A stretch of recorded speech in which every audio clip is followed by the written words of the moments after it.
ఆ ఒక్క కృప మిగలాలంటే అమ్మవారి పాదాలు గట్టిగా పట్టుకుంటే చాలు. ఒక్కొక్కసారి భగవంతుని చేష్టితం ఎలా ఉంటుందంటే పైకి చాలా కష్టంలా కనపడుతుంది, కానీ ఆవిడ కష్ట రూపంలో చిన్న కష్టం ఇచ్చి పెద్ద సుఖాన్ని ఇస్తుంది. మనకి తెలియదు ఆ విషయాలు.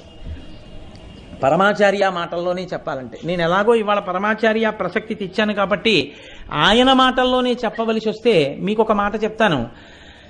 వెనకటికి ఉప్పు వ్యాపారం చేసేవాళ్ళు గాడిదల మీద ఉప్పు బస్తాలు వేసుకుని ఊళ్ళోకి తీసుకెళ్లి అమ్మేవారు. ఒకానొకప్పుడు ఉప్పు అమ్మే వ్యాపారులు గాడిదల మీద ఉప్పు బస్తాలన్నీ వేసుకుని అరణ్యంలోంచి వెడుతున్నారు. దొంగలు చూశారు, వీళ్ళు ఉప్పు బస్తాలన్నీ పట్టుకెడుతున్నారా, ఉప్పు బస్తా అంటే చాలా బరువు, ఆ ఉప్పు పట్టుకెడుతున్నారు, వీళ్ళు ఉప్పు అమ్మి మళ్ళీ వస్తారు. వచ్చినప్పుడు మనం ఈ ఉప్పు అమ్మిన డబ్బు పట్టుకొని వస్తారు కాబట్టి వీళ్ళని భయపెట్టి డబ్బు దోచుకోవచ్చు. కాబట్టి ఇవాళ వెడుతున్నారు కాబట్టి ఓ 2 రోజుల్లో ఉప్పు అమ్ముకుని వస్తారు. మనం ఇక్కడ హాయిగా మాట వేసి కూర్చుంటే సరిపోతుందని కూర్చున్నారు.